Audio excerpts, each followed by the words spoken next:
el tema, como ya se había quedado previamente, es de hipertensión arterial, como ya sabéis los que habéis conectado, y también lo estáis viendo en la pantalla, pues el título, con lo cual nos lo recuerda perfectamente. Dentro del tema de hipertensión se van a repartir en dos charlas con casos clínicos diferentes, y creo que van a estar muy bien y bien elegidos para el objetivo que se pretendía con esta charla en este curso. Y la primera parte pues la va a dar Juan Francisco Collado, de la UCI del Hospital de Virgen de la Resaca, y la segunda charla la va a dar Amelia Martínez Zagra, del Hospital del Niño Jesús. Y yo creo que podemos ir empezando, Juan Francisco, cuando... Venga, perfecto. Bueno, buenas tardes a todos, a los últimos que habéis conectado. Como ha dicho Andrés, vamos a hacer la clase en base a unos casos clínicos que hemos preparado, pero antes de empezar con el primer caso clínico, hemos visto oportuno hacer un repaso de los antihipertensivos de los que disponemos.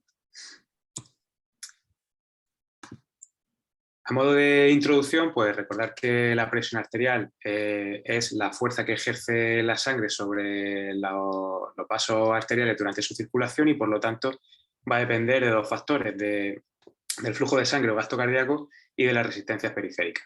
El gasto cardíaco, como sabéis, depende del volumen sistólico o volumen latido y de la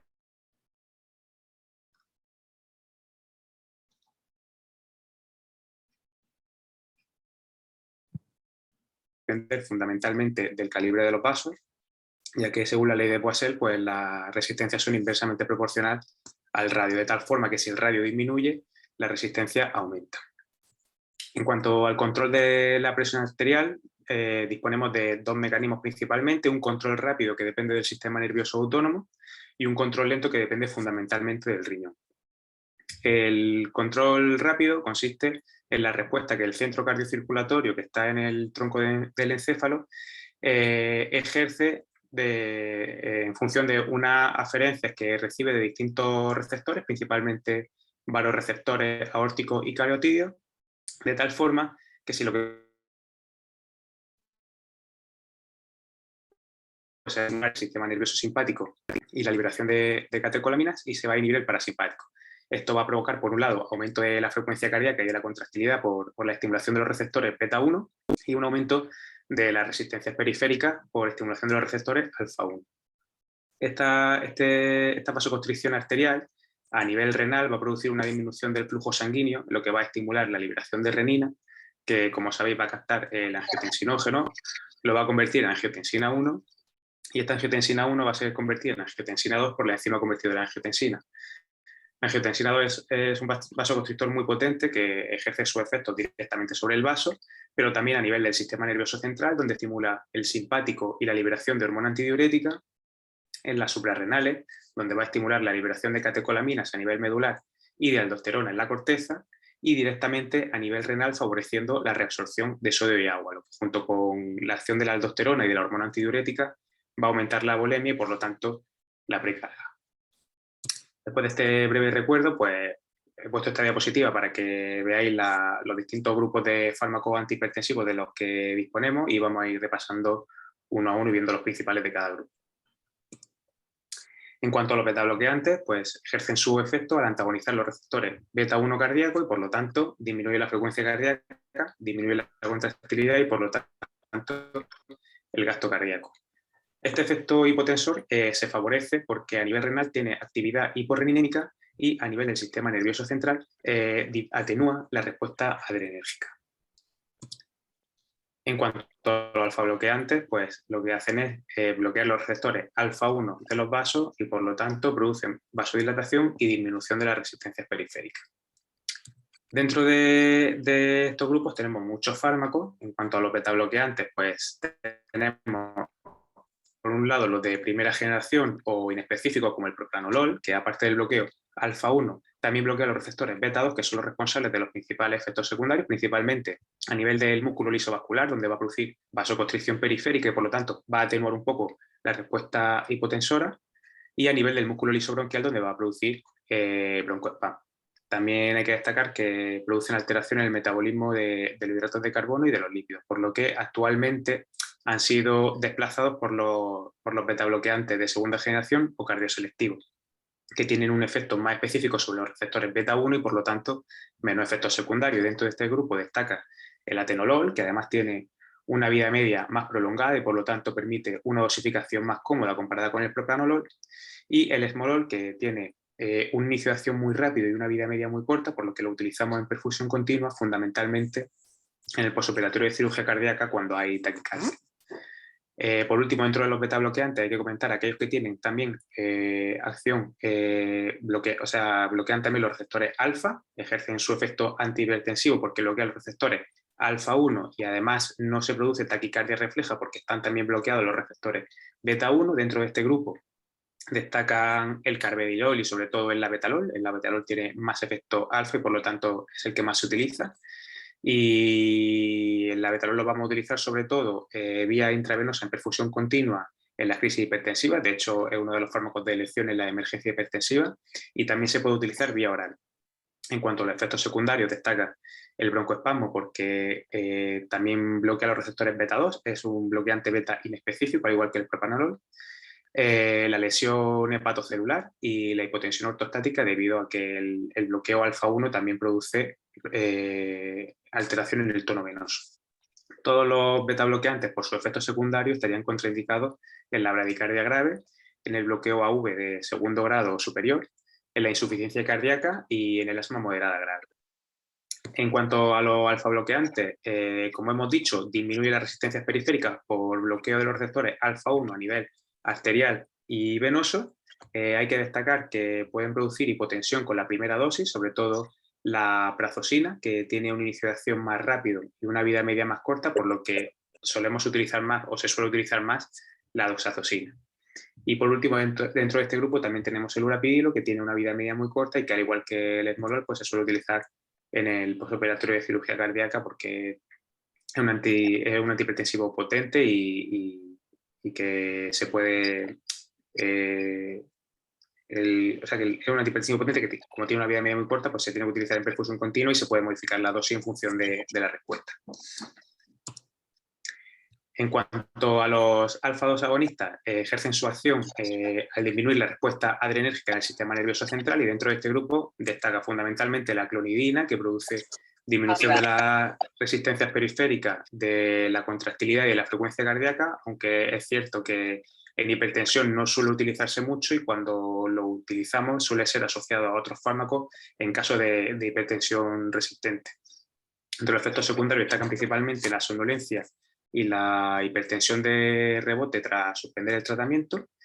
Y el otro fármaco a destacar de este grupo es la alfa-metildopa, cuya principal indicación es la hipertensión gestacional. En cuanto a los bloqueadores de los canales de calcio, ejercen su acción al inhibir la entrada de calcio en el citosol de la célula a nivel de distintos tejidos, fundamentalmente en el músculo liso vascular y en los miocitos cardíacos. Para la hipertensión arterial suelen utilizarse aquellos que tienen una mayor selectividad vascular, o la llamada dihidropiridina, que además tiene un menor efecto inotrópico negativo. Como ya hemos dicho, producen vasodilatación arterial y disminución de las resistencias periféricas, no tienen efecto en el tono venoso y una vez que se administran por estímulo del sistema nervioso simpático suelen producir taquicardia refleja. Dentro de este grupo tenemos el nifedipino de liberación inmediata, que no suele utilizarse en la actualidad en pediatría debido a que produce una hipotensión brusca con riesgo de isquemia miocárdica por la taquicardia refleja que produce y el aumento de la necesidad miocárdica de oxígeno. Esta hipotensión brusca, estos cambios tan bruscos de presión, no suelen producirse con los preparados de liberación más retardada o con las dihidropiridinas de segunda generación, que tienen un inicio de acción más lento y una duración más prolongada. Dentro de esta destaca el amlodipino, que además yo creo que es uno de los antihipertensivos más utilizados en pediatría, que permite una dosificación cómoda ya que se puede administrar cada 24. Y por último, destacar dentro de este grupo el nicardipino, que también es un antihipertensivo rápido y potente con una vida media corta y que por lo tanto también lo vamos a utilizar en perfusión continua en la emergencia hipertensiva, siendo una muy buena alternativa al labetalol en los casos en los que el labetalol está contraindicado, como por ejemplo en los asmáticos. En cuanto a los vasodilatadores directos, pues vamos a utilizar principalmente dos, aunque hay varios. La hidralacina, que tiene un efecto vasodilatador arteriolar principalmente, sin efecto en el tono venoso. Una vez que se administra suele aumentar la frecuencia cardíaca por la descarga simpática y también puede producirse retención de sodio y agua, ya que favorece la liberación de renina. Estos dos efectos pueden atenuar un poco la respuesta hipotensora de la hidralacina y por eso muchas veces se recomienda utilizarla asociando un beta bloqueante o un diurético. Puede administrarse tanto vía intravenosa o vía oral. Y el otro fármaco de este grupo que vamos a utilizar es el nitroprusiato, que este sí es vasodilatador arterial y venoso, que tiene un inicio de acción muy rápido, en 1 o 2 minutos, produciendo una liberación de óxido nítrico. La duración del efecto es muy corta, entre 3 y 5 minutos, ya que rápidamente es captado por los eritrocitos, produciendo cianuro. Este cianuro se convierte en tiocianato en el hígado, que se excreta por vía renal. Por lo tanto, uno de los efectos adversos del uso de nitroprusiato es el riesgo de intoxicación por cianuro, que tendremos que sospecharlo cuando exista una clínica de acidosis metabólica, que no nos explicamos la causa, con aumento del láctico, metahemoglobinemia o clínica neurológica y hemodinámica. Esto se va a producir sobre todo si los pacientes tienen insuficiencia hepática o renal y en los tratamientos prolongados. Aunque se ha utilizado muchas veces como primera línea, estos efectos secundarios han hecho que no se utilicen tanto como primera opción, aunque sigue siendo un fármaco que se puede utilizar en la emergencia hipertensiva. El resto de fármacos que veis en la tabla, pues la nitroglicerina, que es más vasodilatador venoso que arterial, no se suele utilizar mucho, y el minoxidil y el isócido sí que son vasodilatadores arteriales, pero por los efectos secundarios y la disponibilidad de otras opciones, pues tampoco hacen que se utilicen tanto. En cuanto a los fármacos que actúan a nivel del sistema renina-angiotensina-aldosterona, los IECA son los de elección. Lo que hacen es inhibir a la enzima convertidora de angiotensina y, por lo tanto, inhiben la producción de angiotensina 2. Además, inhiben la degradación de bradicinina y, por lo tanto, aumentan sus concentraciones. Al ser una sustancia vasodilatadora, pues hace que aumenten su efecto. Y no se produce taquicardia refleja con su administración, ya que estimulan al parasimpático, estimulan el vago. En cuanto a los ARA2, lo que hacen es antagonizar el receptor 1 de la angiotensina 2 y, por lo tanto, van a inhibir en los vasos la vasoconstricción, la liberación de catecolaminas y de aldosterona a nivel adrenal, la de hormona antidiurética a nivel del sistema nervioso central y la retención de sodio y agua a nivel renal. Dentro de estos dos grupos, dentro de los IECA, los principales son captopril y enalapril. Captopril tiene una vida media más corta, un efecto más potente, mientras que el enalapril tiene una vida media más larga y permite una dosificación más cómoda. Entre los efectos secundarios tenemos la hipotensión, y con que suele darse con la primera dosis, y es muy característica la tos que se produce, que se debe al aumento de la bradicinina que estábamos comentando, y que muchas veces obliga a suspender el tratamiento y a cambiarlo generalmente por un ARA2 como el losartán o valsartán. También hay que destacar que tienen riesgo de insuficiencia renal, ya que disminuye la presión intraglomerular y, por lo tanto, el filtrado, de hiperpotasemia, sobre todo si el paciente tiene insuficiencia renal, y de angiodema. Los dos grupos de fármacos estarían contraindicados tanto en la estenosis de arteria renal bilateral o de riñón único y en el embarazo, pero sí que hay que destacar que serían los de elección en el caso de insuficiencia renal crónica, ya que frena la progresión de la microalbuminuria, y en los pacientes diabéticos, ya que se han demostrado como los más eficaces para prevenir la nefropatía diabética. Y por último tenemos los diuréticos, que lo que hacen es favorecer la pérdida de sodio y agua a nivel tubular.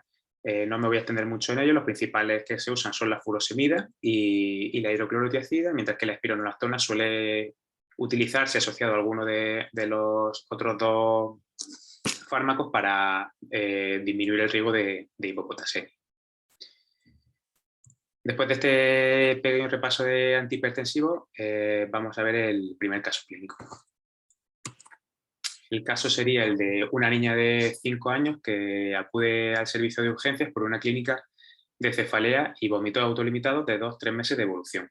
Entre los antecedentes personales, el embarazo cursó de forma normal, tuvo un parto vaginal en la semana 38, con un peso de nacimiento de 1.900 gramos, con una CAR 9-10 e ingresó en neonatología por el bajo peso y que no tuvo ninguna complicación y pudo ser dada de alta pronto. Fue valorada por el oftalmólogo un mes antes de la consulta en urgencias por la misma clínica y fue diagnosticada de hipermetropía y astigmatismo. En cuanto a los antecedentes familiares, destaca una madre con hipotiroidismo en tratamiento sustitutivo y la abuela materna en diálisis por enfermedad renal crónica sin saber precisar la causa. En la exploración física destaca un peso en el percentil 15, una talla en el percentil 26 y en la toma de constante llamó la atención una tensión arterial en miembro superior derecho de 175-118, con el resto de la exploración física sin hallazgos significativos. La primera pregunta que hacemos sería, ante estos hallazgos, ¿qué realizaría en primer lugar? La opción A sería comprobaría que el tamaño del manguito es el adecuado. La opción B realizaría 2 determinaciones más de presión arterial con dispositivo oscilométrico. La opción C sería, en el caso de estar alteradas, comprobaría la presión arterial por ocultación. La opción D, A y B son correctas y la opción E, A, B y C son correctas. ¿Qué pensáis?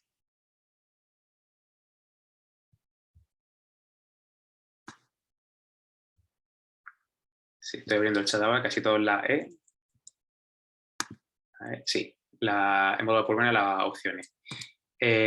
Como recomendaciones para la toma de presión arterial, pues se recomienda que el paciente esté sentado y relajado 3-5 minutos antes de tomar la presión arterial, con el brazo apoyado y con la fosa antecubital a la altura del corazón.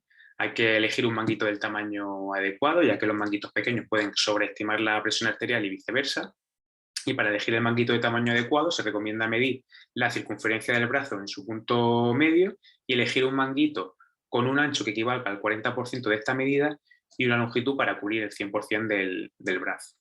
Hay que realizar 3 mediciones separadas por al menos 3 minutos y quedarnos con la media de las últimas 2. Y hay que recordar que el método ocultatorio es el de elección, el recomendado, ya que mide de forma directa la presión arterial sistólica y la presión arterial diastólica, que serían el primer ruido y el último ruido que se escuchan conforme se va deshinchando el manguito, mientras que los dispositivos oscilométricos suelen medir la presión arterial media y la sistólica y la diastólica la calculan a partir de unos algoritmos, por lo que son, además tienden a subestimarla, por lo que son dispositivos que tienen que estar validados. Además hay que tener en cuenta que las tablas que nosotros utilizamos de referencia para diagnosticar la hipertensión arterial han sido tomadas con métodos ocultatorios, por lo tanto sería el de elección. La segunda pregunta sería, bueno, se realizan otras 2 determinaciones, siendo la media 172-115. ¿Cómo clasificaría la presión arterial de este paciente? A, prehipertensión. B, hipertensión arterial grado 1. C, hipertensión arterial grado 2. D, hipertensión arterial grado 3. O E, hipertensión arterial sistólica aislada.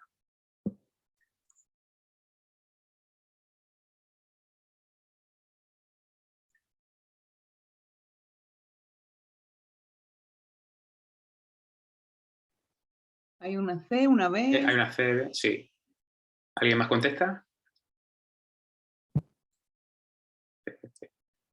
Sí, casi todos la C. Pues sí, es la opción que hemos dado como correcta. La hipertensión grado 2. Bueno, a diferencia de los adultos, en los que se define la hipertensión en función de la cifra de hipertensión a partir del cual aumenta el riesgo cardiovascular, pues en pediatría, como no tenemos una cifra de presión arterial que nos sirva de punto de corte, ya que la presión arterial va aumentando con la edad de los pacientes, pues nos tenemos que basar en la distribución normal de presión arterial. De tal forma que se define hipertensión como una cifra superior al percentil 95 para la edad, el sexo y la talla en determinaciones repetidas en pacientes menores de 16 años y más de 140-90 en pacientes mayores de 16 años. Por encima de estas cifras se diagnostica de estadio 1 si está por debajo del percentil 99+5 en menores de 16 años o de 160-100 en mayores de 16 años, mientras que se considera estadio 2 por encima de estas cifras que decimos. A la derecha os pongo la clasificación de la Academia Americana de Pediatría, que aunque parece un poco diferente, yo creo que luego en la práctica las cifras serán similares. En el caso de la paciente que estábamos comentando, pues es una niña de 5 años que tenía un percentil 25 de altura. Para esta paciente el percentil 95 sería 108,71 y el percentil 99 más 5 sería 121,84. Y esta paciente tenía 170 y pico, 110 y pico, entonces cumple los criterios de sobra de hipertensión arterial grado 2 o estadio 2. La tercera pregunta sería, ¿qué prueba realizaría para descartar lesión en órganos diana? Las opciones que damos son la A, electrocardiograma y determinación de albuminuria. Opción B, ecocardiograma y detección de albuminuria. Opción C, ecocardiograma, detección de albuminuria y ecografía renal. Opción D, ecocardiograma, detección de albuminuria, ecografía renal y ecografía carotidia. Opción E, ecocardiograma, detección de albuminuria, ecografía renal y electroencefalograma.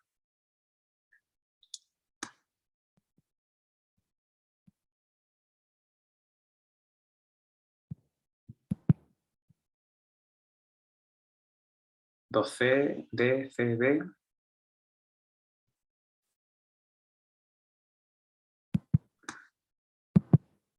¿Alguna opción más? Casi todo C y D, ¿no? Bueno, en esta pregunta hemos dado como buena la opción B. Lo explicamos. Una vez que se diagnostican cifras elevadas de presión arterial, pues hay que evaluar si hay lesión en órganos diana por esta cifra de hipertensión arterial. Está claro y todas las guías recomiendan que en todos los pacientes hay que realizar una ecocardiografía para determinar si existe hipertrofia del ventrículo izquierdo, que es la manifestación de daño orgánico más frecuentemente documentada. Es cierto que se puede realizar un electro, que con el electrocardiograma se puede diagnosticar la hipertrofia del ventrículo izquierdo, pero es una prueba menos sensible y su realización no excluye la realización de una ecocardiografía. Por eso lo hemos dado como buena la opción A. También hay que ver a nivel renal si se produce algún daño. El principal es el aumento de excreción de albúmina, la albuminuria, y en estadios más avanzados pues puede producirse disminución del filtrado glomerular. Para la determinación de la albuminuria se recomienda la realización de un cociente albúmina-creatinina en una orina aislada de la primera muestra de la mañana, y se recomienda también que se haga en todos los pacientes, ya que se ha relacionado con el daño cardiovascular y con la progresión renal. Otros órganos que hay que evaluar donde puede producirse daño orgánico serían los vasos sanguíneos, donde el aumento de la presión arterial puede producir una hipertrofia de la íntima media. Hay algunos estudios en los que por ecografía miden a nivel de la carótida esta hipertrofia, pero en pediatría en general no se recomienda de rutina, ya que no disponemos de valores de referencia con los que compararlo. También puede producirse daño en el sistema nervioso central. Estaría indicada la realización de una prueba de imagen en el caso de que el paciente tuviera clínica neurológica. Y la oftalmoscopia habría que pensarla también porque el aumento de presión arterial produce daño en la microvasculatura retiniana, que es la que causa la retinopatía hipertensiva y que puede afectar a la visión. Por eso en pacientes que tienen clínica neurológica o cifras de presión arterial muy altas, también se recomienda la realización de un fondo de ojo. Casi todos habéis incluido la opción C y la opción D, incluía una ecografía renal, creo que era, ecografía renal. Normalmente en los pacientes hipertensos solicitaremos ecografía renal, pero no para evaluar el daño renal. El daño renal se recomienda que se evalúe con la detección de albuminuria. La ecografía puede servir para orientarnos a causas secundarias de hipertensión, pero no formaría parte de la evaluación del daño orgánico. En el caso de nuestro paciente realizamos una ecocardiografía en la que se vio un ventrículo izquierdo de tamaño normal, con paredes levemente hipertrofiadas, con una función sistólica y diastólica normal. En la orina se determinó el cociente albúmina-creatinina, que estaba por debajo de los límites significativos, y pues, como tenía cifras de presión arterial altas, pues también se realizó un fondo de ojo que fue normal. La cuarta pregunta sería, tras estos resultados, ¿qué haría a continuación? Opción A, iniciaría tratamiento antihipertensivo. Opción B, antes de iniciar el tratamiento antihipertensivo, descartaría una coartación de aorta. Opción C, antes de iniciar el tratamiento antihipertensivo, descartaría hipertensión intracraneal. Opción D, antes de iniciar el tratamiento antihipertensivo descartaría coartación de aorta e hipertensión intracraneal. O la opción E, antes de iniciar el tratamiento antihipertensivo descartaría coartación de aorta, hipertensión intracraneal y alteraciones del parénquima renal. ¿Cuál creéis?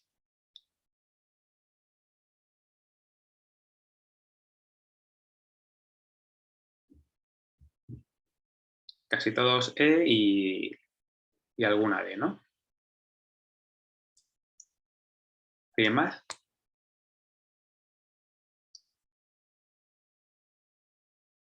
¿No? Bueno, como bien ha puesto Laura, hemos dado como correcta la opción D. ¿Por qué hay que descartar coartación de aorta e hipertensión intracraneal antes? Pues porque son dos situaciones en las que el descenso brusco de la presión arterial puede producir isquemia orgánica. Aparte de la coartación de aorta y de la hipertensión intracraneal, antes de iniciar el tratamiento antihipertensivo habría que descartar otras causas que nos puedan alterar el manejo inicial, como por ejemplo que el paciente tenga un dolor severo o que haya una hiperactividad simpática, como sería el caso de un feocromocitoma o de una intoxicación por cocaína, y en adolescentes la preeclampsia. Las alteraciones del parénquima renal en un principio nos pueden, igual que antes, nos pueden orientar a una causa de hipertensión, pero es cierto que no hace falta saberlo antes de iniciar el tratamiento antihipertensivo. Tenga eso o no lo tenga, no nos modificaría el manejo inicial. En el caso de nuestra paciente, pues se descartó la coartación de aorta tanto por la exploración, ya que no había tensión arterial diferencial entre miembros superiores e inferiores, y también por ecocardiografía. Y como la clínica era de cefalea y de vómitos de varios meses de evolución, pues se decidió realizar también una prueba de imagen a nivel del sistema nervioso central para descartar hipertensión intracraneal, que no tuvo ningún hallazgo patológico. La quinta pregunta sería, ¿cuál de las siguientes afirmaciones es correcta? Opción A, estamos ante una emergencia hipertensiva, iniciaría tratamiento intravenoso. Opción B, estamos ante una urgencia hipertensiva, iniciaría tratamiento intravenoso.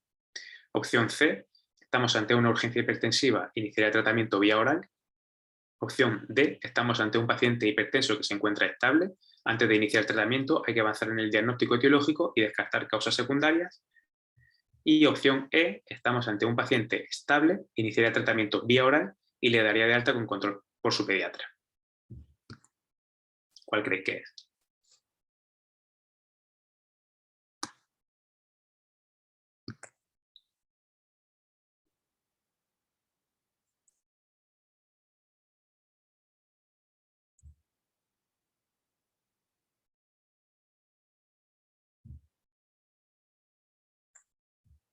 ¿No contesta nadie?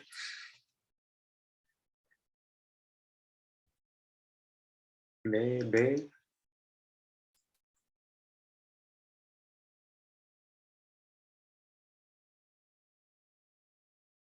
Vale, hay un poco de... No hay consenso, ¿no? Se han propuesto varias opciones. Podemos discutirla. Yo en esta pregunta he dado como buena la opción C. Una urgencia hipertensiva iniciaría tratamiento vía oral. Es verdad que muchas veces no está claro cuándo estamos ante una urgencia y cuándo estamos ante una emergencia. No lo hemos considerado emergencia inicialmente, ya que el paciente no presentaba una clínica así que pareciera amenazante para la vida, ni tiene lesiones en órganos diana importantes, y entonces por eso nos hemos decantado más por una urgencia. En cuanto a la opción D, es verdad que estamos ante un paciente hipertenso que se encuentra estable, pero no hace falta que sepamos cuál es la causa secundaria que está provocando la hipertensión arterial antes de iniciar el tratamiento, sino que lo que estábamos comentando antes. Una vez que descartamos las causas que nos pueden alterar el manejo inicial, la coartación de aorta, la hipertensión intracraneal, el dolor, etcétera, pues se puede empezar el tratamiento conforme vamos avanzando en el proceso diagnóstico.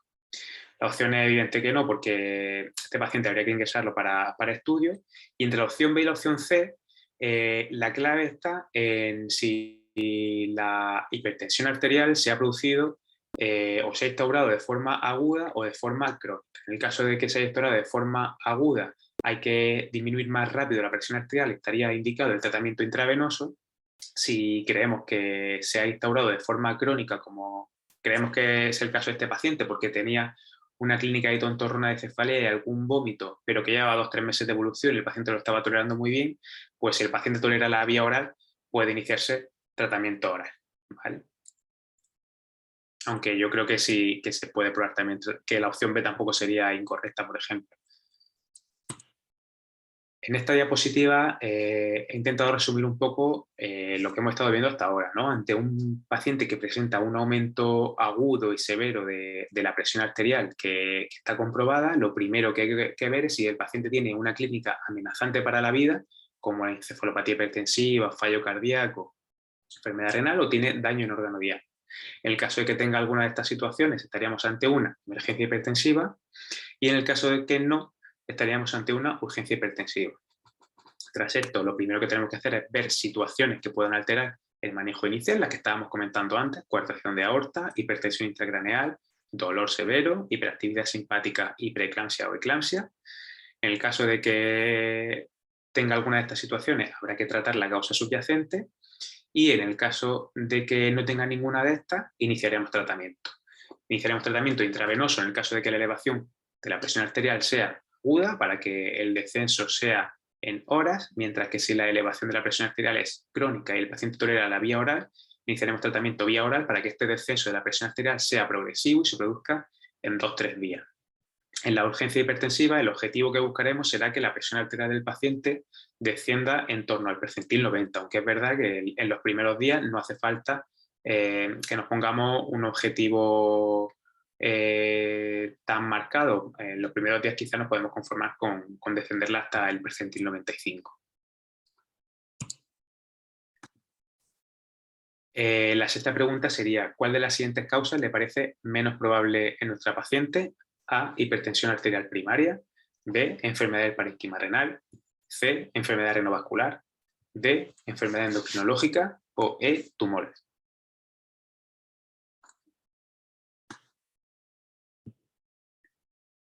La opción A.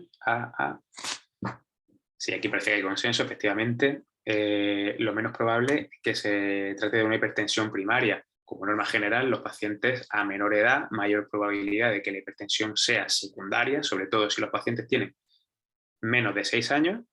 Y dentro de estas causas secundarias, la principal con diferencia son las causas renales. Aquí podéis ver la tabla, que no he pasado la diapositiva.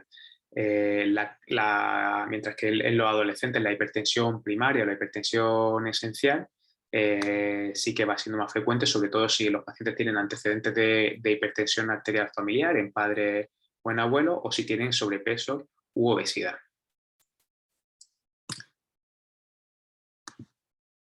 Aquí podéis ver un poquito más desglosadas las causas de hipertensión arterial por grupo. Lo único que quería destacar es que, aunque las causas son múltiples, muchas veces por la historia clínica y por la exploración física nos puede orientar hacia una causa u otra. Por ejemplo, si el paciente tiene clínica de oliguria, de hematuria o edema, nos decantaremos más por una enfermedad renal.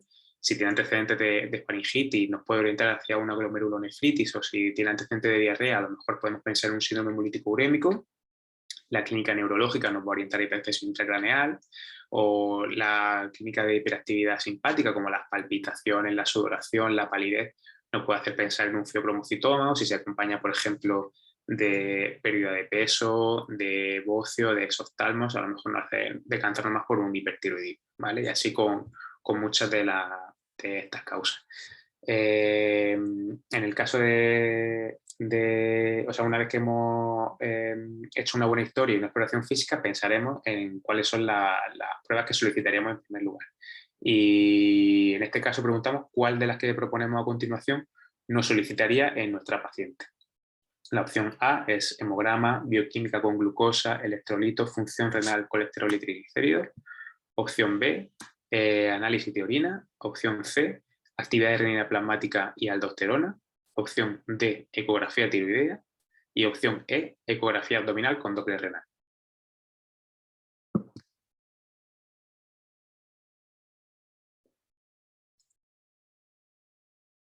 Muy bien, casi todo. Sí. igual que antes, toda la opción D, efectivamente.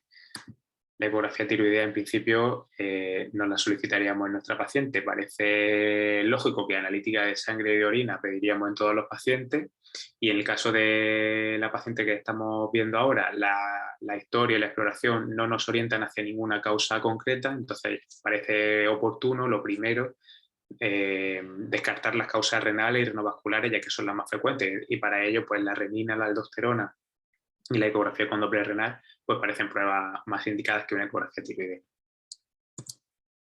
En el caso de nuestra paciente se realizó analítica de sangre y de orina, en la que destacaba una elevación de los niveles de renina y de aldosterona en sangre, y también se realizó un ecodoppler renal.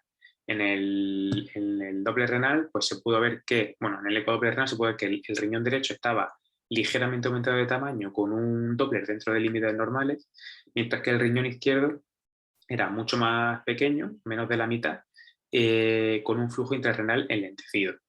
Esta ecodoppler con los aumentos de niveles de renina pues nos hizo pensar en primer lugar en el que el paciente lo más probable es que tuviera una estenosis de arteria renal izquierda. La penúltima pregunta que hacemos sería, ante la sospecha de estenosis de arteria renal, ¿cuál de los siguientes le parece el tratamiento inicial más adecuado? Opción A, amlodipino. Opción B, enalapril. Opción C, losartán. Opción D, hidroclorotiazida. Opción E, propranolol.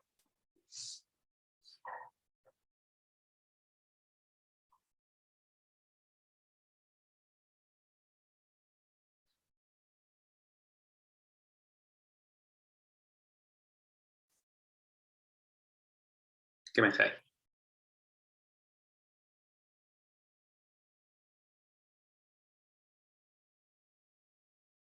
Opción B.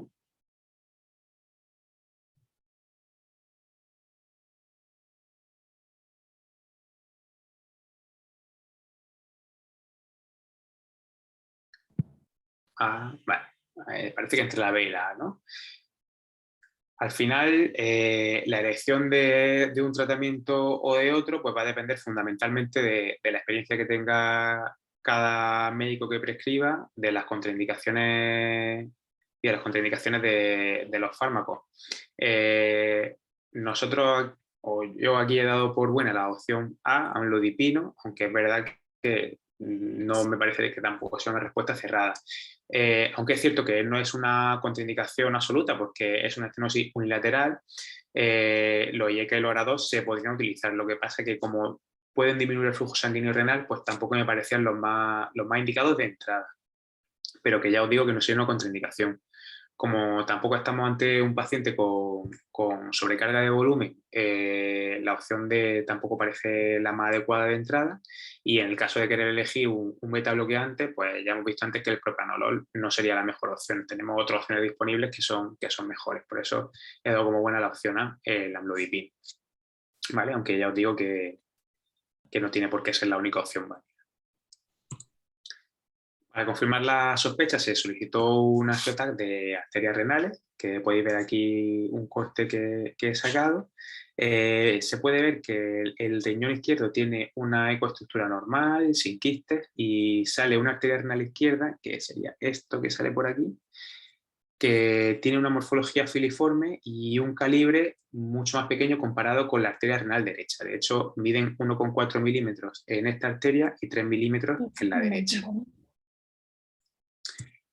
Aquí en esta diapositiva se pueden ver otros cortes. Aquí en el lado de la izquierda se puede ver la salida de la arteria renal derecha con un buen calibre, mientras que aquí en la izquierda parece intuirse por aquí, aunque es verdad que se entrecorta, la salida de la arteria renal izquierda mucho más pequeña. Además, para ver la funcionalidad de los riñones y para decidir la actitud terapéutica, se realizó un renograma isotópico que consiste en la administración de un trazador y en la toma de imágenes en una primera fase en la que se va captando el trazador y una segunda fase en la que se va eliminando.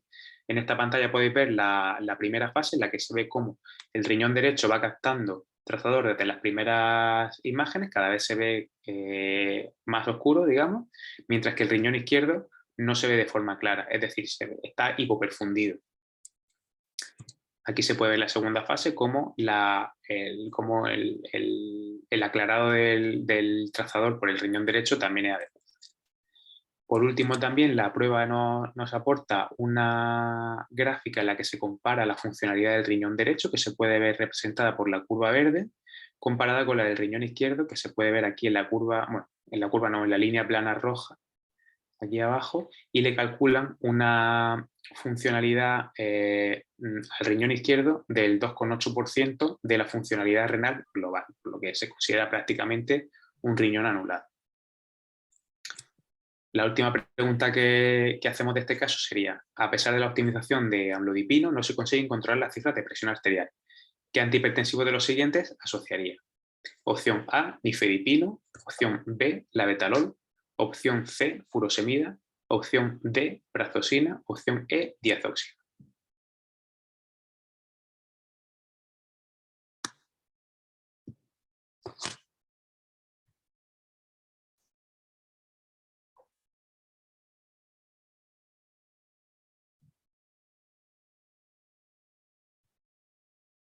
Aquí parece que hay más consenso, ¿no? En labetalol.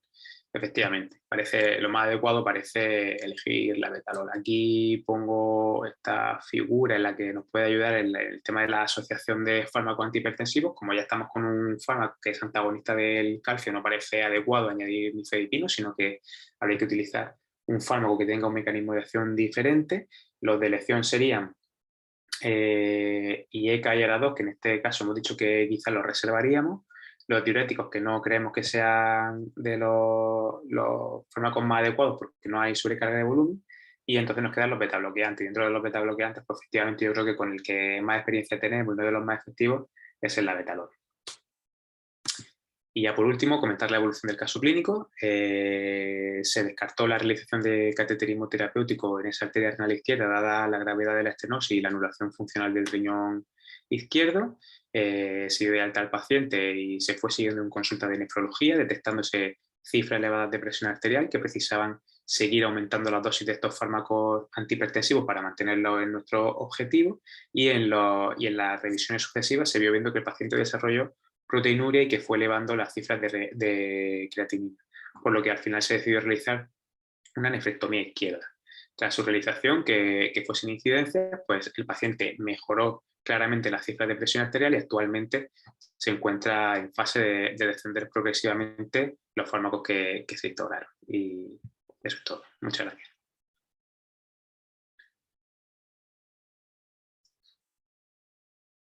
Dejo de compartir.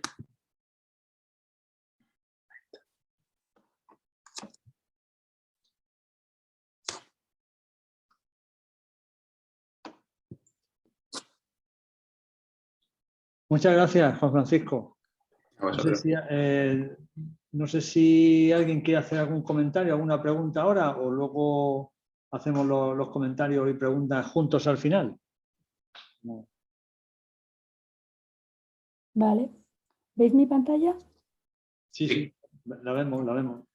Vale, muy bien. Pues es el segundo caso. Es una niña, bueno, vamos a cambiar de tipo de paciente. Es una niña de 14 años que consulta realmente en el centro de salud a su pediatra porque presenta dolor intenso en la hemicara derecha con imposibilidad de cierre del párpado, del ojo, y desviación de la comisura bucal hacia la izquierda, y esto pasa desde hace 24 horas.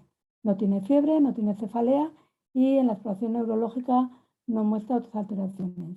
No presenta tampoco lesiones en la piel ni en la cara, y el pediatra le diagnostica de parálisis facial y le indica...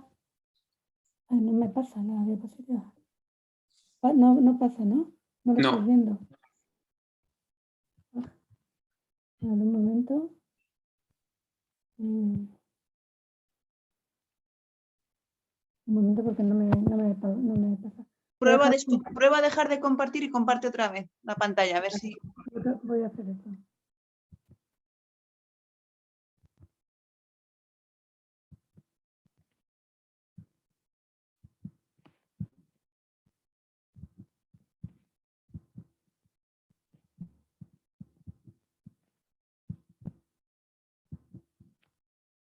Ahora, vale. Ahora sí, ¿no? ¿Veis la segunda diapositiva? Sí. Vale. Bueno, pues indican tratamiento con aciclovir y prednisona y a los 5 días acude a control, refiriendo que le ha mejorado el dolor, parece que algo puede mover aunque mantiene la parálisis, pero se queja de cefalea intensa. Entonces se le recomienda que tome analgésicos y en algún momento se le toma la tensión arterial. Y bueno, la niña sigue en casa, sigue con mucha cefalea y por lo que acude a urgencias del hospital de referencia y refiere además al médico que la atiende que desde hace dos meses ve mal por el ojo derecho y que se ha empeorado en los últimos días. En la exploración en urgencias, pues destaca una frecuencia cardíaca un poquito taquicárdica para la edad, pero sobre todo una tensión arterial de 182-137, que se repite y se comprueba que es esa tensión. Tiene aún datos de la parálisis facial y no tiene otras alteraciones neurológicas más que esa importante cefalea. Y como vemos, pues es una paciente obesa con un índice de masa corporal de 32,5. Nos llevamos, como ha dicho Juanfran, a las tablas para comprobar en qué percentil se encuentra y como vemos está pues en una hipertensión arterial muy por encima de los valores del P99 para su percentil de talla, que es un P25. Entonces, como hemos visto, pues la tendríamos categorizada en el estadio 2 de hipertensión arterial. ¿Y cuáles pensáis que tendríamos que hacer en este paciente? ¿Cuál indicaríamos la primera medida de esta paciente? No vale.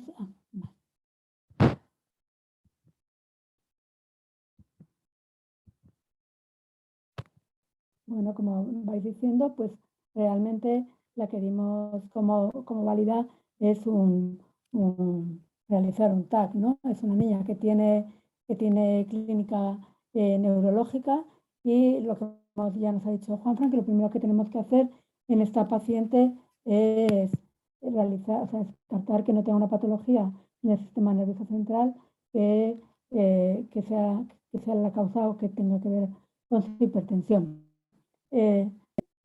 Podríamos hacer una resonancia, pero es mucho más rápido hacer un TAC y mucho más disponible. Otra vez se me ha bloqueado. Voy a volver perdón, ya sé. Vale. Bueno, lo primero, como hemos dicho, hay que comprobar la tensión arterial, que se ha comprobado, valorar la repercusión orgánica y un primer intento de etiología para intentar empezar a hacer un tratamiento.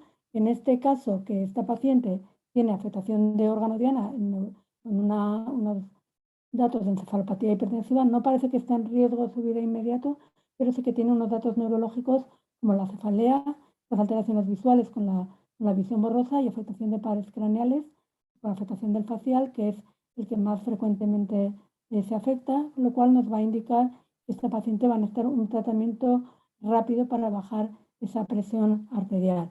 Ya iremos también realizando otros datos, no parece que tenga otras alteraciones de órgano diana, pero tendremos que también que investigarlas.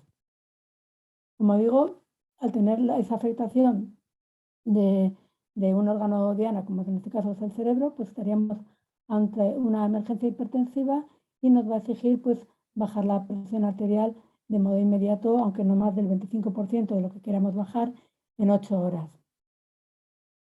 ¿Y cuál pensamos que es la causa más probable? Nosotros, aunque tengamos que hacer más pruebas diagnósticas, etiológicas y tal, sí que nos podemos hacer un poco, con los datos que tenemos hasta ahora, podemos pensar qué es lo que le ha pasado a esta paciente. No digo que la historia clínica que tenemos hasta ahora sea completa, pero nos podemos hacer una idea.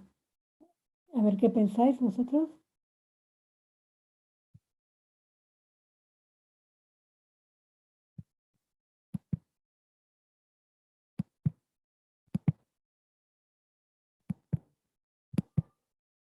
Bueno, pensáis que lo más probable, contestáis la C. Bueno, esta paciente por la edad podría tratarse de una hipertensión arterial esencial, pero es verdad que la hipertensión arterial esencial es poco frecuente que provoque una emergencia hipertensiva, pero esta paciente pues se le ha administrado corticoides y eso puede ser que probablemente esa sea la causa, pero como digo, sin dejar de descartar, que es la que hemos dado como válida, pero es verdad que tenemos que dejar de... Tengo un problema con el ordenador que no me deja pasar se queda bloqueado de vez en cuando. ¿Me oís? Sí, sí, sí te oímos. No me deja pasar. No No sabes me deja cómo pasar. Voy a volver a... Amelia, en la esquina inferior izquierda hay unas Sí. flechitas que puedes darle ahí en la misma diapositiva. A veces cuando pasa Sí, eso con el es que no se me ve. Un momento, voy en la a pantalla. intentarlo. No sé, ¿me puedes poner un momento? Un segundo, es que no, ni las veo esas flechitas.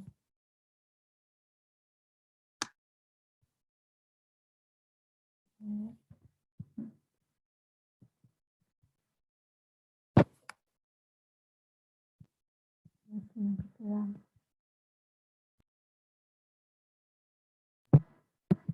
Voy a intentar pasarlas a ver si... Ahora, bueno, por lo menos las voy a pasar en el modo no expandido de la pantalla de presentación, a ver si no tengo problema, ¿vale? Bueno, pues pensamos que es esto sin descartar por completo que sea una hipertensión arterial secundaria, ¿vale? Porque en este grupo de edad, pues una de las cosas importantes es la hipertensión arterial esencial. Los fármacos en pacientes que tienen patología previa, pues también juegan un papel importante y sin poder descartar otras causas que tendremos que investigar con la exploración, pues como decimos, para descartar una coartación de aorta que a esta edad, pues bueno, pues alguna paciente puede llegar sin ser diagnosticada, ¿no? Tomando los pulsos y la tensión arterial en las cuatro extremidades, ver si tiene sobrecarga de volumen, pensando en una insuficiencia renal, valorar que tenga signos de hipertensión intracraneal, valorar pues, si tiene un hipertiroidismo, pues todo esto en la exploración física, como también nos ha dicho Juan Fran, valorar si tiene síntomas asociados que nos orienten hacia una enfermedad, de acordarnos que en los adolescentes pues hay que ver que no sea posible una eclampsia, una preeclampsia, también las drogas en este grupo de edad, el hipertiroidismo y todas las pruebas complementarias que que han ido comentando en el caso anterior y que es verdad que algunas las podremos realizar inmediatas en urgencias y otras pues ya será con la paciente ingresada. En esta paciente pues inicialmente, como hemos dicho, se le hizo un TAC, se le hizo una función renal que era también normal, tenía ligeramente elevado el colesterol y los triglicéridos y en la ecocardio tenía una cierta hipertrofia pero bastante leve.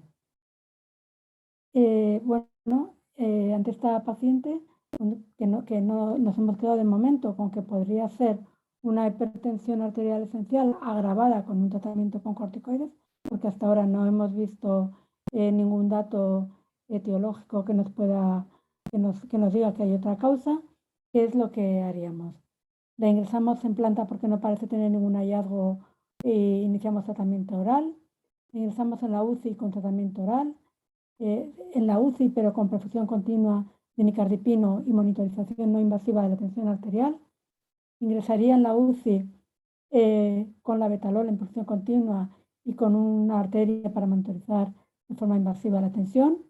O le pondríamos un bolo de hidralacina y haríamos una monitorización no invasiva. Como ha dicho Juan Fran, estas respuestas pues no son cerradas, podríamos a lo mejor valorar hacer alguna de ellas, ¿no? Pero nosotros hemos dado como, bueno, veo que algunos habéis contestado la D, alguna otra persona la E, entre la D y la E, pues algunas personas, pero bueno, la verdad es que consideramos que si se va a utilizar una porción con la betalol continua con nicardipino, debería haber una monitorización invasiva de la tensión arterial, es más seguro para valorar que el paciente tenga... Volvemos a lo mismo, se me bloquea también aquí. Se me bloquea al mirar el chat, ya lo he visto porque es. Si quieres te cantamos el chat. Sí, porque cada vez que miro el chat es cuando se Vale, pues bloquea. yo te Voy a lo dejar de canto. compartir y compartir, ¿vale? A ver, un momento.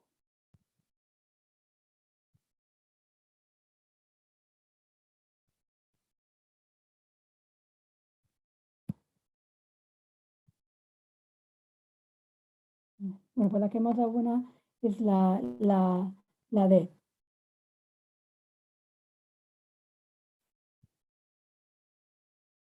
Perdonad, pero no me permite, se bloquea. A ver. Ahora, vale. La D. Bueno, los criterios de ingreso que consideramos en las urgencias hipertensivas sería, en las crisis hipertensivas, serían que tendrían que ingresar en la UCI todo paciente con emergencia hipertensiva para hacer un control, un descenso de la hipertensión controlado, como digo, con una monitorización invasiva de la presión arterial, y aquellos pacientes con urgencia hipertensiva que sean de diagnóstico reciente y se valore que la elevación ha sido muy brusca, o bien aquellos que no respondan al tratamiento previo y que requieran una medicación intravenosa también en progresión continua y una monitorización estrecha. Y tenemos que los principios que tenemos antes de iniciar un tratamiento con emergencia hipertensiva es que tenemos que valorar la afectación, bueno, como hemos dicho, lo de la hipertensión, evitar que no tenga hipertensión intracraniana o coartación de aorta, valorar la gravedad por la afectación de los órganos diana, no por la cifra de la tensión arterial. Tenemos que evitar descensos bruscos porque esos pacientes tienen una alteración de la autorregulación y puede ser que con valores que consideremos aún normales tengan pues una hipoperfusión de los órganos vitales y por supuesto el objetivo tiene que ser individualizado y adaptado a la causa que tenemos. ¿Cómo nos dicen que hagamos este descenso? Pues tenemos que bajar la tensión arterial a los valores que hagan que desaparecen los síntomas, en menores de 13 años entre los valores de 95 y 99, y en los adolescentes pues menores de 130 a 90. En las primeras 8 horas reduciríamos la presión arterial un 25% de ese objetivo, de ese incremento en exceso que tenemos de la presión, para llegar en las siguientes 24 o 36 horas a reducir otro 25% y normalizar hasta el percentil 90 pues entre las 48 y 72 horas. En esta niña, haciendo ese porcentaje, tiene un incremento entre lo que la tensión arterial que tiene y nuestro objetivo, pues hay como unos 60 milímetros de mercurio. Entonces, como veis, el descenso pues tendría que ser así de progresivo, aunque muchas veces la verdad es que se va un poquito más deprisa, pero como tenemos que tener en cuenta que lo debemos intentar pues, hacer lento para evitar ese riesgo de hipoperfusión y isquemia pues, fundamentalmente cerebral. Como hemos dicho, en la emergencia hipertensiva, que sería este caso, por el daño de cerebral que puede tener, pues como ya ha dicho Juanfran, nos iríamos primero a valorar que no haya una causa que se pueda identificar y que tenga un tratamiento específico, como él ya ha dicho, y en las causas que no son identificables o no tendremos tratamiento específico, pues utilizaríamos antihipertensivos intravenosos, preferentemente en perfusión continua, como el abetalol o el nicardipino. La verdad es que la mayoría de los pacientes se van a tratar con la abetalol, salvo que tengan asma o una diabetes, etc. Pero bueno, la verdad que el abetalol es bastante seguro si no hay una contraindicación. Y como otra alternativa se podría usar la hidralacina en bolo. Si con esto se controla, pues iríamos introduciendo progresivamente la vía oral y si no, pues habría que aumentar las dosis hasta las máximas y si no, incluso asociar la betalol y nicardipino y considerar otras drogas, pues como sería asociar pues incluso hidralacina o valorar otras drogas como hemos comentado como el nitroprusiato. Esta paciente pues, se controló con la betalol en perfusión continua, luego progresivamente se controló, una dosis hasta 0,6 miligramos por kilo hora, luego se continuó oral inicialmente con alodipino, a la dosis máxima que se utiliza, de 10 miligramos cada 24 horas, y luego preciso también asociar enalapril. No tenemos que olvidar las medidas no farmacológicas, dietéticas y de cambio de estilo de vida que en esta paciente parecían bastante necesarias, y bueno, pues la evolución de la parálisis facial fue mejorando sin llegar a desaparecer durante el ingreso, y siguió ya control luego por nefrología. Bueno, esos son los diagnósticos que finalmente llegamos a la conclusión porque no tenía ningún otro hallazgo. Y vamos a pasar al caso clínico, al tercer caso clínico, que es otra paciente, también como parecida de edad a la anterior, pero que está ingresada en el hospital con una leucemia linfoblástica aguda B, que ha sido diagnosticada recientemente, una semana justo antes de pasar lo que es el episodio que va a presentar, y que se diagnosticó porque acudió a la urgencia por fiebre de una evolución un poco tórpida, y en la analítica se objetivó que tenía una pancitopenia.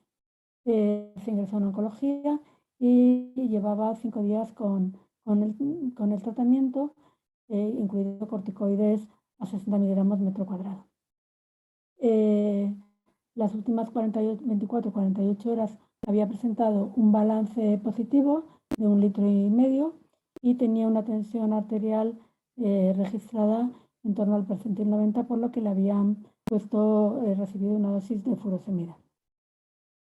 A las 3:45 de la madrugada, la madre oye unos ruidos, enciende la luz y le ve que hace unos movimientos, pero inmediatamente parece que la niña está inconsciente y que le parece que no respira. Con lo cual llama a la enfermera. La enfermera, cuando llega, sí que le encuentra inconsciente sin los estímulos, pero parece que sí que respira, le pone oxígeno y nos avisa a la UCI. En ese momento tiene una frecuencia cardíaca en torno a 100 latidos por minuto, con saturación 100%, con oxígeno de mascarilla, y cuando llegamos presenta una saturación de 92%, con una vía aérea subida fundamentalmente por secreciones, está respirando espontáneamente, tiene pulsos centrales y periféricos palpables y en torno, como hemos dicho, una frecuencia entre 90 y 100. Pero no responde a estímulos, pupilas están mediáticas y lentas, y no tiene en ese momento ya movimientos. ¿Cuál sería su actitud inicial? Tomar la tensión arterial, solicitar un TAC urgente, asegurar la vía aérea y la oxigenación, una analítica urgente para ver los iones, las plaquetas. Recordamos que es una paciente que tenía una pancitopenia, o realizar una glucemia capilar. Me tenéis que decir las contestaciones porque ya no me atrevo a mirar el chat, que se cuelga a ver que lo miro. Sí, ahora cuando contesten te digo. De momento, Vale. De momento se lo están pensando. Vale. C. Bueno, creo que estamos... C. Creo que hay consenso. Hay una idea, ¿no? Es la que damos como válida, evidentemente. Siempre tenemos que valorar lo primero el ABCD, la vía aérea, y la ventilación es lo que lo sabemos desde casi que éramos R1, ¿no? Y que es lo primero, ¿no? La paciente, a pesar de tener oxígeno, está obstruida su vía aérea, tenemos que aspirar y valorar, ¿no? Y ya luego continuar con todo la perfusión, los pulsos, la tensión, la exploración neurológica y valorar qué pruebas hacemos, ¿no? Esta niña se le aspira las secreciones, mejora la ventilación, y en la exploración nos llama la atención que tiene una tensión arterial de 140/88. En ese momento se le ha hecho un pH y una analítica. El pH de la gasometría nos la dan rápidamente y tiene una acidosis metabólica, probablemente en relación a lo que se interpreta como una crisis convulsiva, de la que la paciente, la verdad es que empieza a responder rápidamente. Y estando, se indica un TAC craneal, y vamos desde la sala de oncología al TAC, y que en el TAC es normal. En la analítica, las plaquetas, aunque son bajas, están por encima de 50.000. La coagulación también está bien. En la bioquímica, tenemos una creatinina 0,7, que antes de empezar la quimioterapia tenía 0,41. Tiene una elevación de la LDH y de las transas ligeramente. Y las reactantes de fase aguda están normales. Tras ingresar, del TAC, decidimos ingresar en la UCI, porque, con esa atención, esa clínica, tiene criterios para ingreso en la UCI. ya no responde por completo a todo lo que le preguntamos, tiene un Glasgow de 15 y no tiene ninguna focalidad neurológica. Pero claro, nos llama la atención que tiene una frecuencia cardíaca de 55 y una tensión arterial de 148/96. Y bueno, pues nosotros le hacemos un Doppler transcraneal para valorar el flujo sanguíneo cerebral, pues un poquito por ver que no tenga, aunque la tensión, aunque el escáner es normal, que no tenga algún dato de hipertensión intracraneal, que no lo tiene, es normal. Y nos vamos lo mismo a las tablas y le vemos que está con una hipertensión arterial en estadio 2 y nos planteamos si esta paciente pues es una emergencia hipertensiva, ha tenido una crisis convulsiva, ya estaba hipertensa y ha sido un poco más, o tiene otro motivo para la crisis que no parece por el TAC, pero bueno, sí que es verdad que está hipertensa. ¿Cuál es el factor que nos parece más importante en este paciente para, para la hipertensión arterial? La sobrecarga de volumen que hemos comentado que tiene, los corticoides, que esta paciente pues llevaba 5 días con ellos, que es una adolescente con un recién diagnóstico de leucemia que puede estar bastante nerviosa, que la creatinina ha aumentado 0,3 en las últimas 24-48 horas, 0,3 miligramos de cilitro, tenía 0,4 a 0,7, o podrían ser todos ellos. Creo que esta es bastante fácil. Sara, si me lo vas contando lo que dicen. De momento, una vez.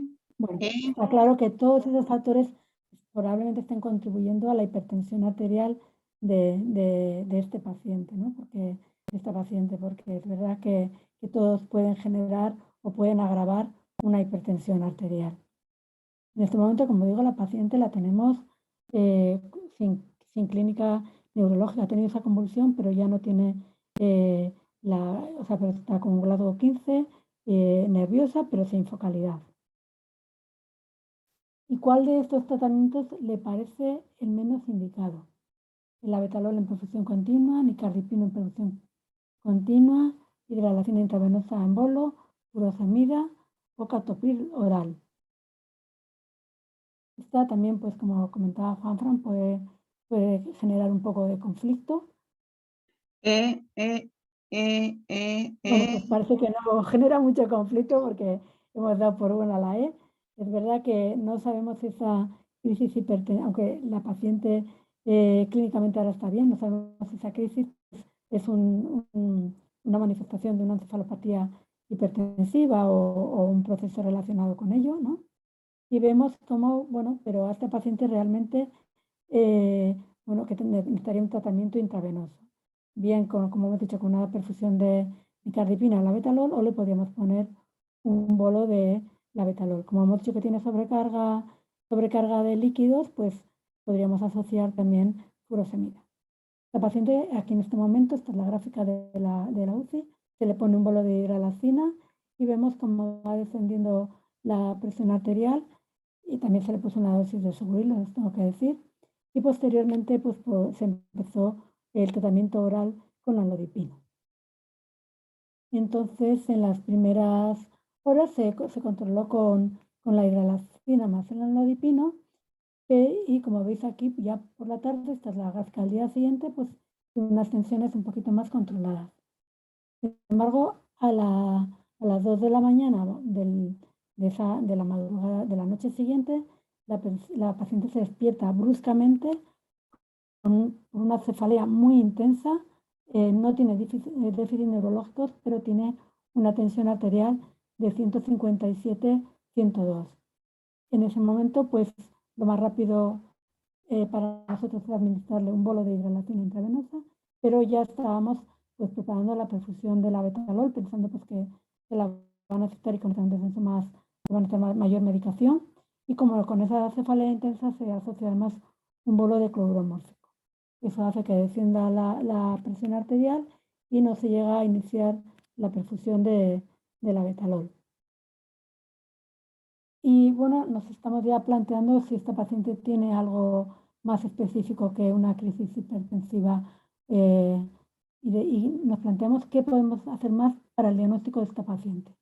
Un electroencefalograma, una resonancia magnética, una eco abdominal, una ecocardiografía, o todas ellas. A lo mejor alguna de ellas ya hasta la hemos hecho, buscando la etiología o el daño de órgano, pero ¿qué pensáis que haríamos? Bueno, también creo que esta es muy fácil. Todo esto. Evidentemente, unas nos darían, unas probablemente a lo largo del día que ha pasado ya la habríamos hecho, como la ecocardiografía, la ecoabdominal, a lo mejor el electro también por la crisis, pero bueno, realmente se le hicieron el segundo día este de ingreso, todas ellas, y en el electro nos dicen que tiene un enlentecimiento bilateral en los cuadrantes posteriores, más en el lado izquierdo que en el derecho, y también tiene actividad epileptiforme, fundamentalmente en los cuadrantes posteriores izquierdos. También se le hace una resonancia en que tiene unos focos, nos dice la resonancia, entre dos se ve unos focos de hiperintensidad, son estos que vemos aquí, de hiperintensidad córtico-subcorticales bilaterales, como vemos aquí, y que son fundamentalmente arietocipitales. Se le hizo también una punción lumbar por indicación de oncología, que veis que tenía 8 hematíes, un leucocito, el áutico un poquito alto en el líquido y la microbiología del líquido que no llegó a posteriori era toda negativa. Se le hizo también un fondo de ojo en el lado, no son estas las imágenes de la niña, pero vaya, sería para ver cómo son los infiltrados algodonosos. Luego tenía también una hemorragia extensa inferior a la mácula, que como digo no son los de la niña, pero deberían así las hemorragias. Y con estas pruebas, ¿cuál es el diagnóstico más probable de esta paciente? Encefalitis, encefalopatía posterior reversible, hemorragia cerebral secundaria, hipertensión arterial, posible infiltración del sistema nervioso central o toxicidad por metotrexato que incluía su quimioterapia. A ver. A ver. Eso lo están pensando.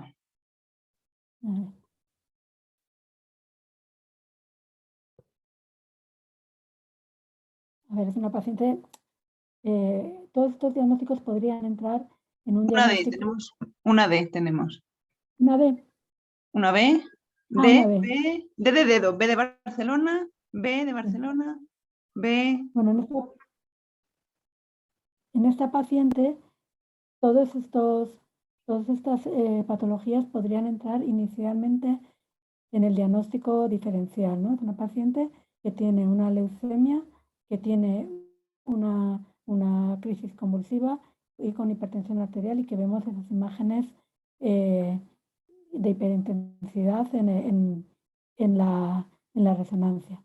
Pero realmente de lo que se trata es una encefalopatía posterior reversible, lo que llamamos un PRES, que es una patología, un síndrome clínico y radiológico, fue escrito en 1996, o sea, bastante tarde, y que se caracteriza fundamentalmente por cefalea, alteración del nivel de conciencia, crisis epilépticas, incluso estatus, alteraciones visuales y todo ello con una base de una hipertensión arterial. Hay que decir que es verdad que no todos los pacientes tienen hipertensión, pero la mayoría lo tienen y que aunque es encefalopatía posterior y lo más clásico es que se afecten los lóbulos occipitales, como vemos aquí en el caso de una hipodencia que nosotros no la vimos y que luego sí que se ve en los a posteriori en los lóbulos, en la resonancia y con una alteración de la difusión y que luego se resuelve, pues ni siempre es solo posterior o a veces o puede ser mucho más generalizada, ni siempre reversible. La mayoría de las veces sí, pero no siempre, ¿vale? Entonces, con esta paciente, con el cuadro que tenía de las crisis y los datos de la resonancia y del electro, pues la catalogamos como un síndrome de encefalopatía posterior reversible. Es verdad que con esas alteraciones del fondo de ojo, pues que se deben a la hipertensión, pues es una encefalopatía hipertensiva, pero bueno, entre el síndrome de encefalopatía posterior reversible y la encefalopatía hipertensiva hay un solapamiento, ¿no? Realmente hay autores que consideran que el PRES sería una forma de emergencia hipertensiva con encefalopatía.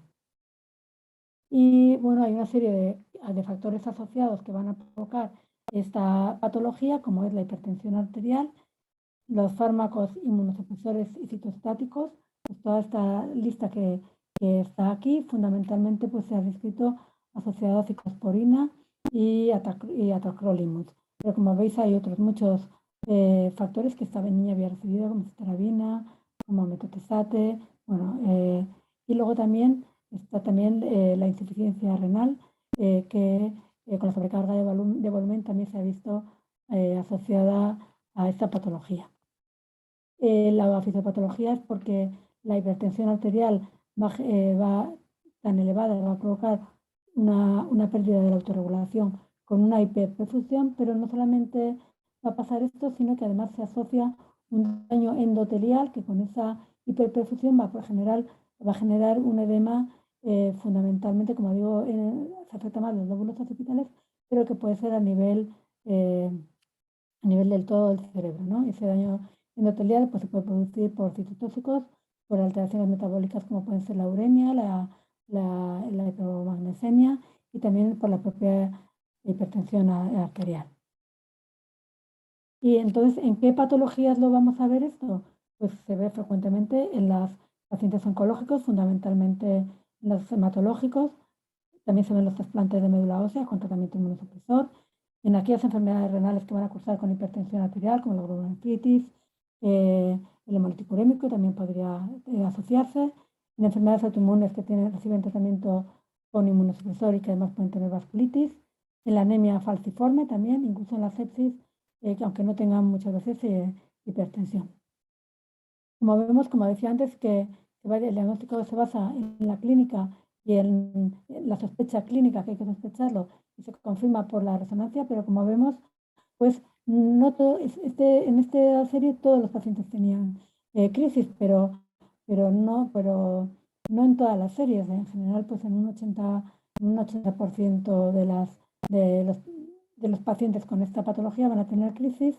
Y fijaros, como he dicho, no todos los pacientes tampoco tienen hipertensión. Aquí hay un 4% que la tensión arterial es normal y un 15% que está elevada, pero no en un grado importante. Como lo decía también, en cuanto a la resonancia, pues es verdad que los lóbulos parieto-occipitales se afectan los más frecuentemente, pero hay otros, también se puede afectar el frontal, los temporales, incluso el tronco y el cerebelo. El tratamiento es igual que en una encefalopatía hipertensiva, intentando controlar la tensión, también evidentemente el control de las crisis y si es posible retirar, sustituir el fármaco implicado. Claro, si un paciente con una leucemia no le puedes dejar, no sabes qué fármaco de todos los que ha recibido están implicados, pero bueno, en estos pacientes pues habrá que controlar el resto de los factores para porque tenemos que seguir tratándole la leucemia, ¿no? Controlar la hipervolemia, las alteraciones hidroelectrolíticas, controlar la tensión para que el fármaco, pues tenga menos posibilidades de desarrollar, de que vuelva a tener otro episodio. Esta niña, pues tenemos lo que es una encefalopatía posterior reversible con una hipertensión estadio 2 y que también se podría englobar como una encefalopatía hipertensiva manifestándose, como hemos dicho, como un PRES. Los puntos a recordar de toda esta sesión es que es muy importante tomar la tensión arterial a los niños. En las consultas de pediatría se indica por encima de los 3 años, pero debe tomarse antes, sobre todo en pacientes con factores de riesgo como prematuridad, enfermedades renales sistémicas, tratamientos con corticoides. Debemos utilizar protocolos para el diagnóstico etiológico de la hipertensión arterial, porque hay muchas causas y no debemos intentar ser exhaustivos. Considerar que a menor edad hay mayor riesgo de que la hipertensión arterial sea secundaria y debemos buscar la causa. Siempre descartar hipertensión intracraneal antes de iniciar tratamiento antihipertensivo y, por supuesto, como hemos dicho, la coartación de aorta. Y en caso de emergencia hipertensiva está indicado el tratamiento en UCI para el descenso rápido y controlado. Los fármacos habitualmente más indicados son el labetalol y el nicardipino en perfusión continua. Y ante una paciente que presenta clínica neurológica hipertensión arterial y que tiene factores predisponentes, sospechar un PRES para poder pedir la resonancia y poder llegar a un diagnóstico para poner un tratamiento adecuado lo más precozmente posible. Y aquí os dejo una bibliografía que entre otras muchas he consultado y nada más, muchas gracias. Bueno, pues ¿alguna pregunta o algo?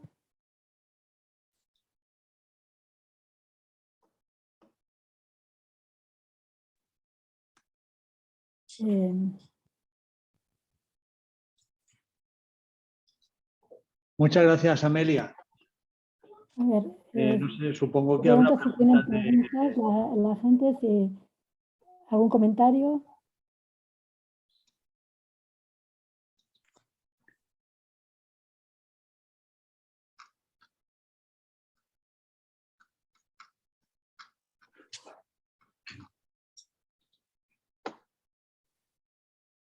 Nada, no hay comentarios. Andrés, ¿tú quieres comentar algo? No hay comentarios hoy. Estamos todavía fríos después de las vacaciones. Pues no será por falta de calor, porque... No, falta de calor, no. Por eso exceso de aire acondicionado, no sé. En todo caso. Bueno, no sé si queréis comentar algo más vosotros de algún detalle de los casos que habéis contado, a ver si con estos detalles pues animamos un poco algo de discusión entre el grupo. No sé, o si alguien hubiera hecho algo diferente. Claro, si alguien hubiera hecho algo diferente.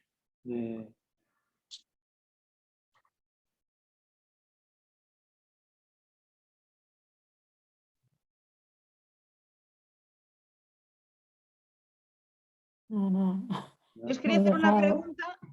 Amelia, entiendo que, o sea, vosotros en el Niño Jesús, por lo que has puesto en la presentación, vuestra primera elección para la emergencia hipertensiva sería la Betalol o el nicardipino IV. No sé si Juan, Francisco o Andrés, vosotros utilizáis otros fármacos de entrada o igual. Nosotros en general solemos utilizar la Betalol también de entrada en la emergencia hipertensiva. Es verdad que hasta hace poco utilizamos mucho el nitroprusiato, pero es cierto que por los efectos secundarios que tiene ya no solemos utilizarlo tanto teniendo esas otras dos opciones, pero casi siempre la Betalol de entrada, salvo contraindicación.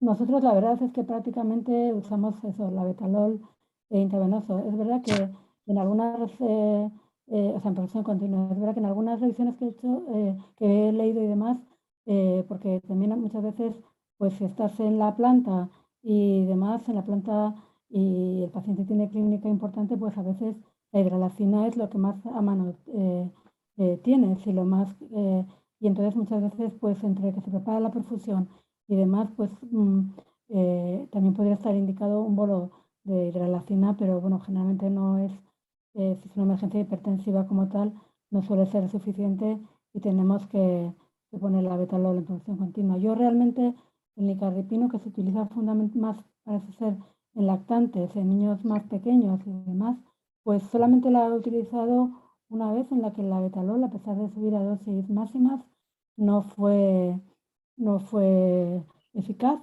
y tratamos a la paciente con nicardipino y con esto se controló. No llegamos a asociar los dos, sino que bueno, cambiamos rápidamente la Betalol al nicardipino y fue una paciente que tenía una encefalitis y que tenía una hipertensión arterial con una hiperemia muy importante en el Doppler y que no respondió a la Betalol, pero no sé por qué en ese caso no respondió.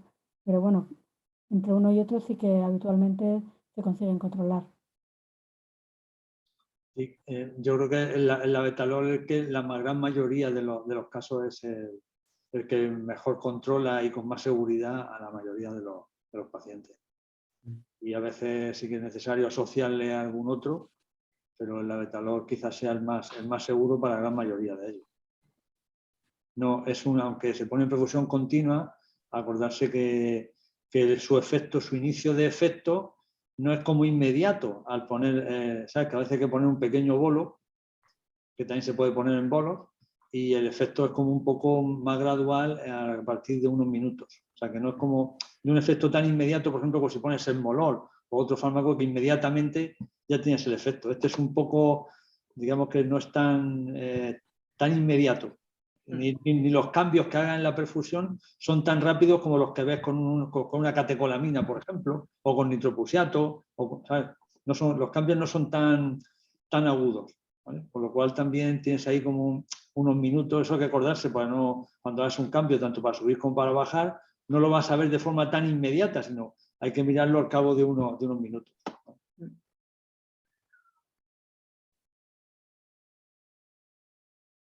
Sí, yo creo que la betalol, yo creo que todos usamos así como primera opción. Lo que varía un poco más quizás es la segunda opción, ¿no? Cuando la betalol no es suficiente. Sí.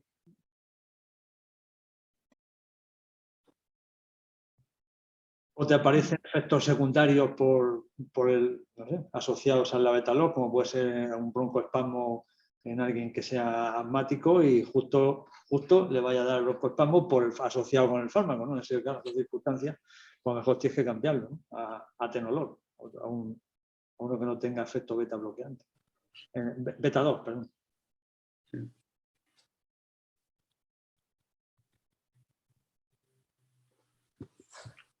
Bueno, no sé si habéis visto o queréis comentar algo a alguien de otros casos con PRES o con encefalopatías posterior reversibles que no sean de origen asociados a enfermedades linfoproliferativas o a niños con quimioterapia, etc. No sé si habéis conocido otros o queréis comentar algo alguno.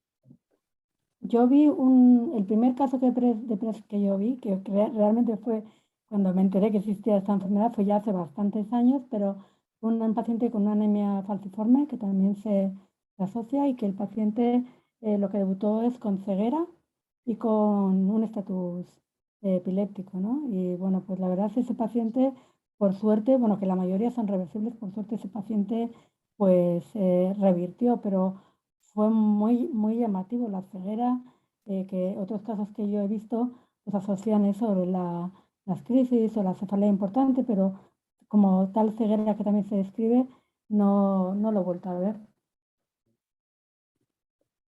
Yo también conozco casos de asociados a tratamiento a pacientes trasplantados o pacientes con tratamiento con anticalcinurínicos, ¿vale? Que, bueno, pues asociado a situaciones de aumento de niveles de rango tóxico, pues hacen hipertensión, etcétera, y hacen pues presas conjunto. Recuerdo alguno que incluso es pues, convulsión, y con la convulsión pues venía con todo el pack, vamos, venía con niveles altos de tacrolimus, hipertensión y alteración de función renal y un PRES. Y otro también recuerdo una intoxicación, adolescente de 16 años, intoxicación por un psicofármaco, una parada cardiorrespiratoria, de la cual bueno, tuvo ahí como secuela insuficiencia renal bueno, durante unos días y posteriormente pues mejora de todo, pero queda con hipertensión y al cabo de 10 días aproximadamente pues convulsión y un PRES tenía también. O sea que hay diferentes situaciones que te llevan a este cuadro. Yo creo que hay veces que a lo mejor no lo diagnosticamos, ¿no? Porque a lo mejor tienes un paciente, yo me estoy acordando ahora de una paciente que tuvimos con un hemolítico urémico que fue secundario de una enfermedad inflamatoria y estaba en tratamiento también pues con inmunosupresores y yo estoy pensando ahora que esta paciente podía haber tenido un PRES, pero realmente como tenía hipertensión, hizo una crisis epiléptica, pero claro, en ese momento tenía una hipomagnesemia y era cuando me he leído que uno de los datos que puede provocar daño del endotelio es la hipomagnesemia. Digo, claro, a esa paciente no le hicimos, o en ese momento no le hicimos una resonancia porque era una paciente en anuria, con el hemofiltro, con todo, pues interpretamos pues, que había sido la crisis convulsiva por la alteración metabólica y tenía también hipertensión, ¿no? Pero claro, yo creo que a veces en este tipo de pacientes que pueden sumar síntomas por distintas causas, pues a lo mejor no los hemos diagnosticado. De hecho, en la primera descripción es en 1996, que no es tan lejos, ¿no? Por eso yo creo que hay que tener pues, en pacientes de riesgos y que tengan clínica neurológica e hipertensión, pues tener un alto riesgo de sospecha para poder diagnosticarlos y valorar el tratamiento.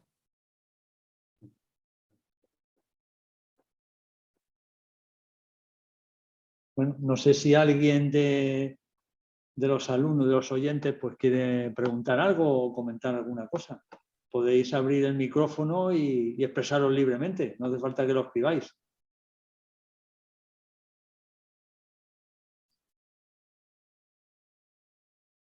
Si no, pues podemos dar por finalizada la charla de hoy. No sé si queréis comentar algo más de cierre vosotros, Juanfran o Amelia, o nada, o cerramos este capítulo. Hemos debido aburrir a muchos, hemos debido dormir a la Sí. gente que nos pregunta. Están echándose la siesta. No, que ha estado muy bien.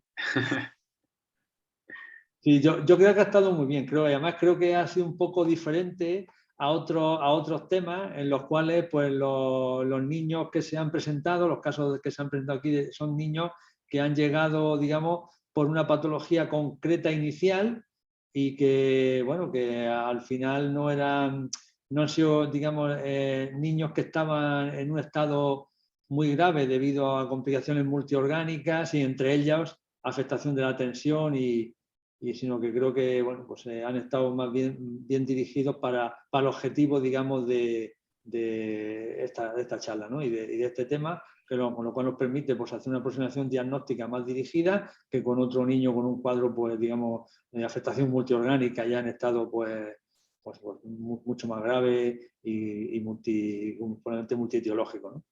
No sé si queréis comentar algo más en relación con esto vosotros, pero esto nos ha permitido pues, mejor también conocer el efecto o discutir los fármacos desde un punto de vista de efecto selectivo para el problema concreto de la tensión y también un diagnóstico pues, más dirigido.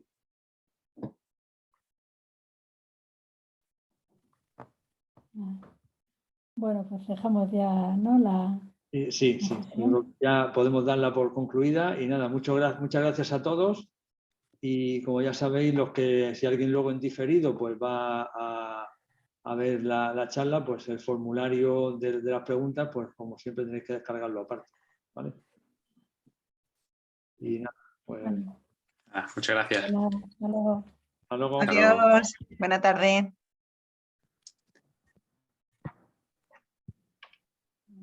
Pues nada, adiós Andrés. Adiós, Amelia. Adiós, Juanfran. Adiós, Juanfran. Hasta luego. Adiós. Ya nos vemos en una reunión. Venga, hasta luego. Sí, hasta luego. Vale.